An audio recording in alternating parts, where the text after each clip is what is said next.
নমস্কাৰ বন্ধুসকল, আজি লৈ আহিছোঁ আপোনালোকৰ মাজলৈ ফুলৰ কাটিঙৰ ওপৰত এটা ভিডিঅ'টো নিশ্চয় আপোনালোকে ভাল পাব, চাই উপকৃত হ'ব। আহক তেন্তে ভিডিঅ'টো আৰম্ভ কৰোঁ।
এতিয়া কাটিং কৰিবৰ কাৰণে আমি ফুলগছবোৰৰ কোমলীয়া আগবোৰহে কাটি ল'ম।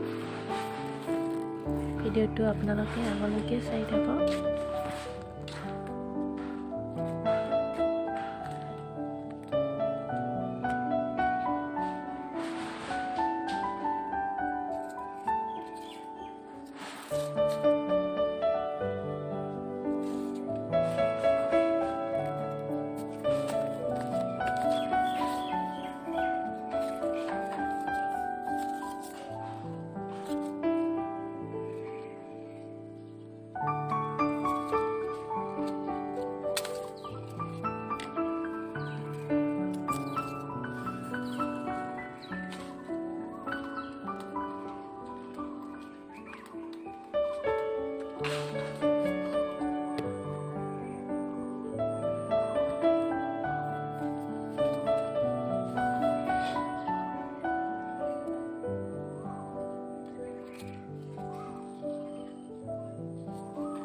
কাটিং কৰিবৰ কাৰণে এয়া লৈছোঁ জেচমিন ফুলৰ আৰু আছে ৰাতৰাণী ফুল। আচলতে বেছিভাগ ফুলে এনেদৰে কাটিং কৰি ৰুব পাৰে। মই প্ৰথমতে এটা ইউটিউব ভিডিঅ' চাই ইন্দ্ৰমালতী ফুল কাটিং কৰি পিছত মোৰ অভিজ্ঞতা হ'ল যে বেলেগ ফুলো মই এনেদৰে কাটিং কৰি চাওঁ। এনেদৰে কাটিং কৰিছিলোঁ গোলাপ, জেচমিন, এইবোৰ সকলোবোৰ মোৰ ধুনীয়া হৈছে গছবোৰ। সেয়ে ভাবিলোঁ এটা ভিডিঅ' বনাই শ্বেয়াৰ কৰোঁ, সকলোৱে ভিডিঅ'টোৰ পৰা উপকৃত হওক, সকলোৱে জানক।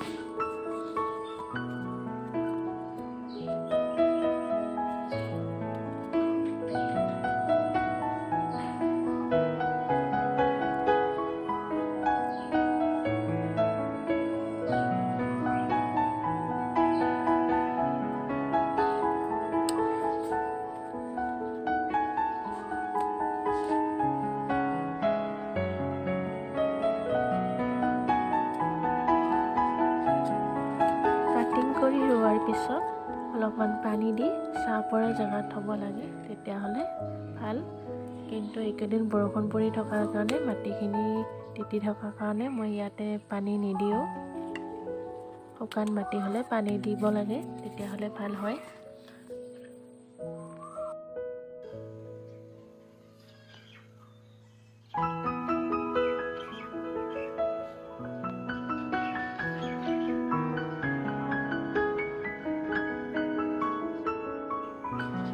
আজিৰ ভিডিঅ'টো ইমানেই। ভিডিঅ'টো ভাল পালে প্লিজ লাইক, শ্বেয়াৰ আৰু ছাবস্ক্ৰাইব কৰিব। পুনৰ আহিম এনেধৰণৰ ভিডিঅ' লৈ। Bye bye.